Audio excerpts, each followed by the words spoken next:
Everyone has goals. In fact, everything we do has a motive behind it. A motive is a goal. But some people are aware of their goals. They choose them consciously. They write them down. They tune them.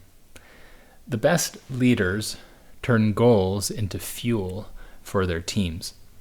They use them to provide structure, clarity, and unifying power. If that's what you'd like for your teams, I'd like to help you harness that power by discussing two popular goal-setting frameworks, SMART goals and OKRs. Both can sharpen your strategy, but they're far from identical tools.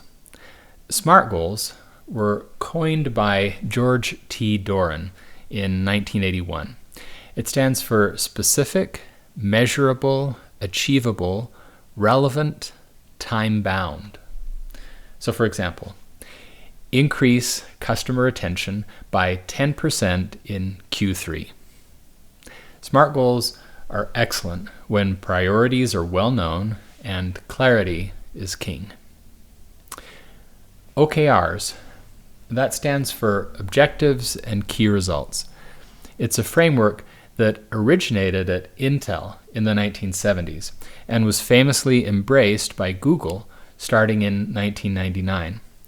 John Doerr, who introduced OKRs at Google, wrote a book that I highly recommend called Measure What Matters. So, an objective is the inspirational what you're trying to accomplish. Key results are the measurable milestones that lead to that objective. For example, your objective might be delight our customers with exceptional support.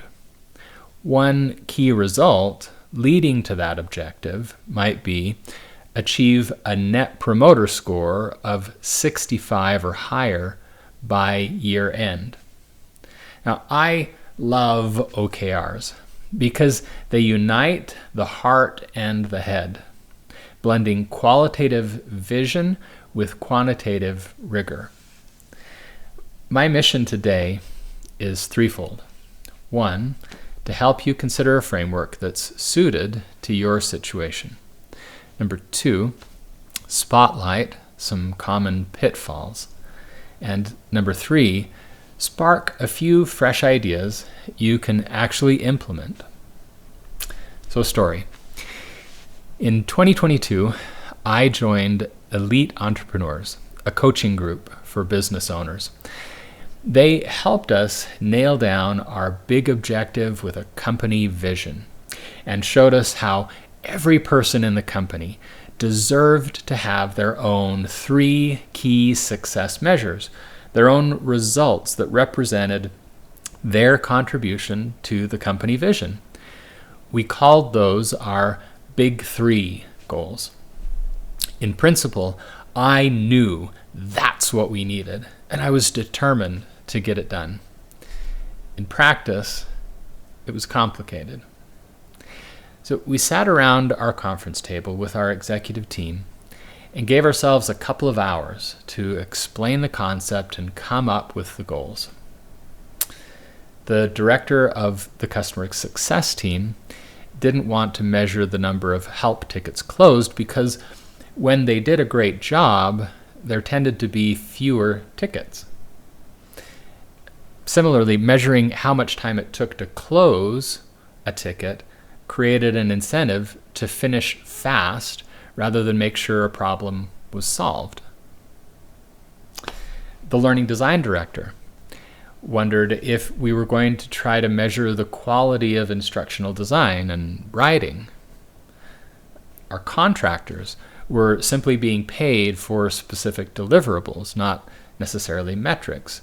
So, as you can see, it turned out good metrics take a surprising amount of time and thought to come up with. More than 2 hours anyway. Frameworks need to be implemented in ways that match the unique needs of a team and its members.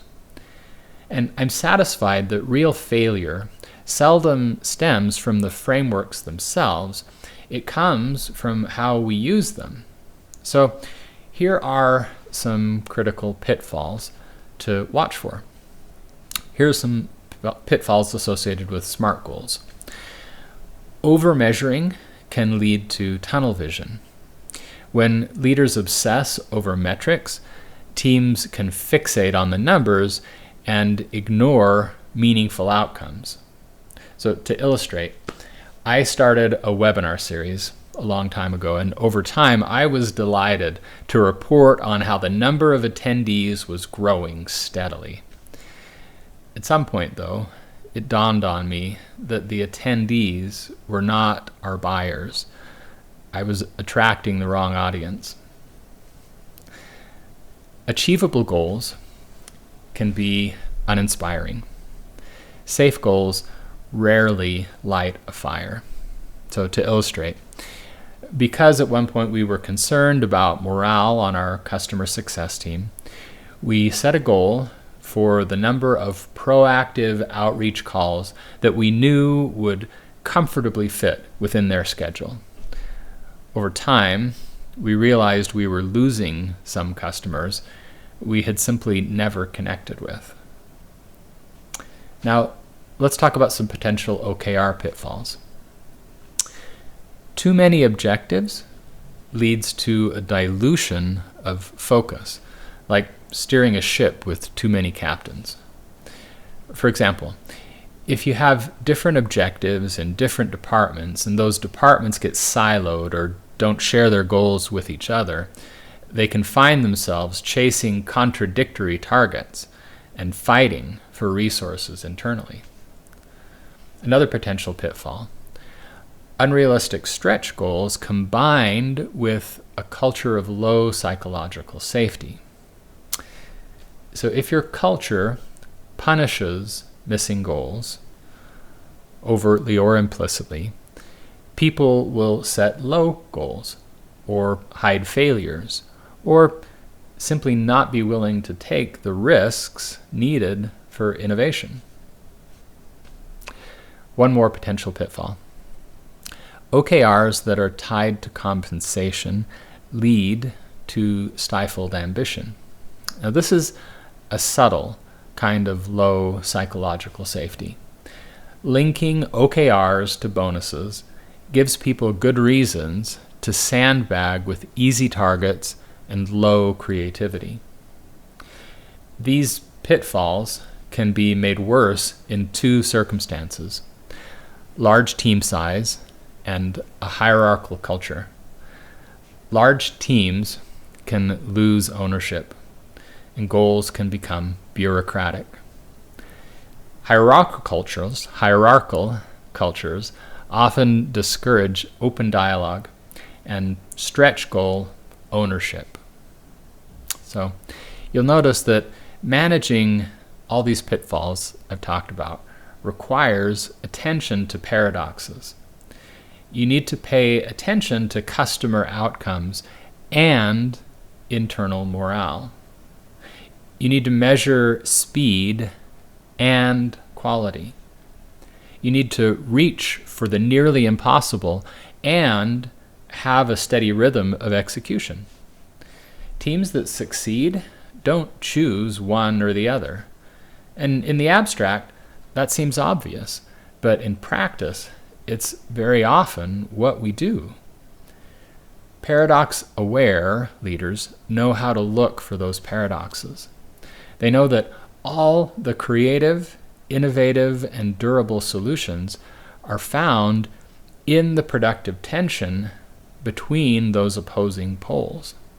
They don't whiplash or overcorrect.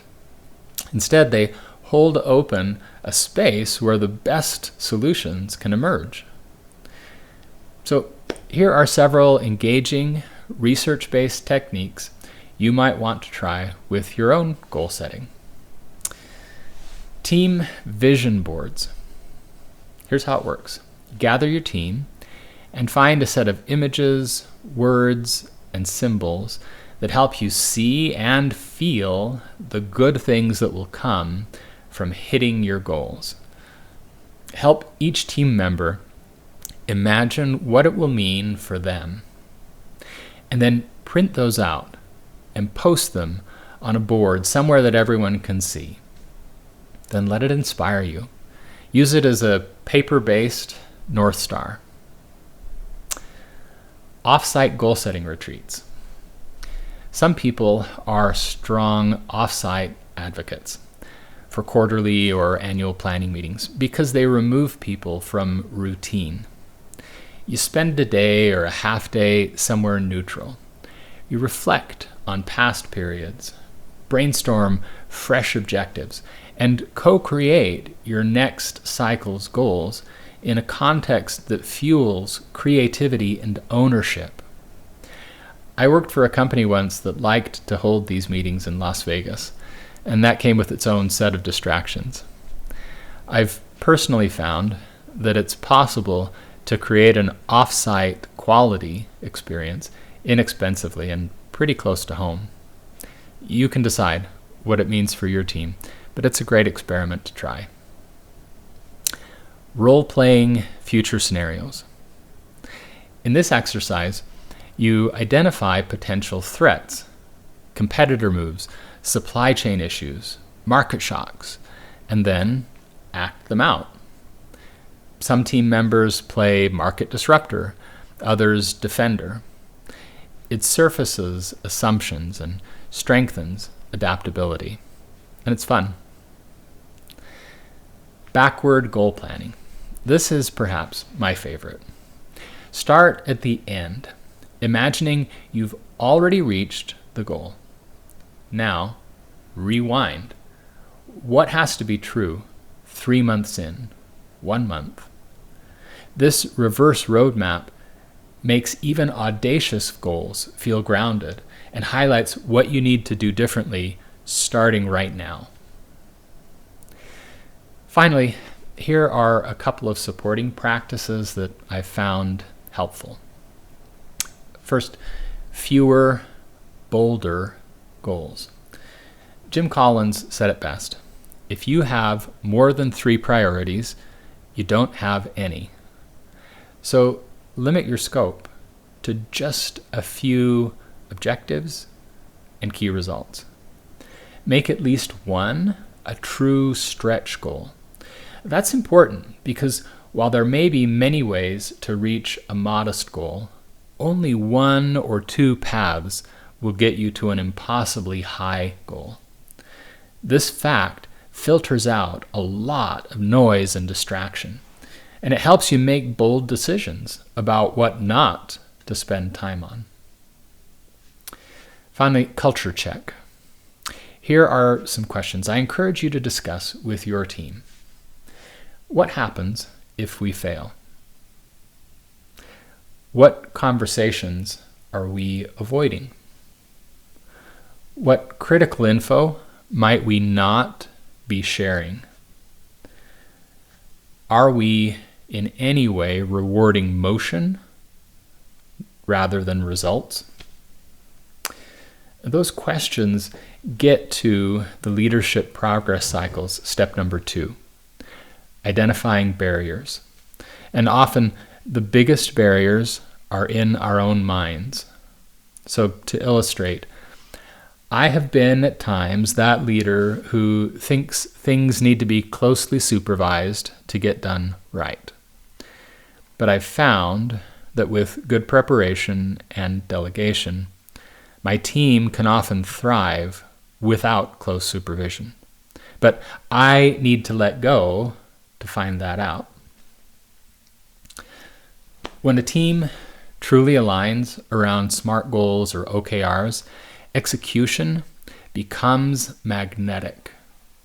According to a 2024 study at McKinsey, SaaS firms implementing OKRs saw a 30% improvement in goal achievement rates and a 25% rise in employee engagement as compared to companies using traditional goal-setting methods. Goal transparency is the best antidote to internal politics. They just disappear when everyone can see everyone else's goals. Transparency also reveals misaligned goals or leaders working at cross purposes. It surfaces those problems early. You get space to realign before burnout, budget loss, or trust erosion hits. Like the crew teams in Daniel James Brown's book, The Boys in the Boat, there is a magic in a group of people rowing together toward a shared horizon. They are audacious, agile, and united. That's the power of intentional goal setting, and it breathes inspiration into every day. This week, I invite you to ask yourself, where might my goal setting approach be out of balance? And what small experiment might I try to get my team to the next level? Thanks for listening to The Leadership Edge. If this episode sparked something for you, visit thelpc.com to learn more about paradox-aware leadership. Until next time, be curious, be courageous, and lead on.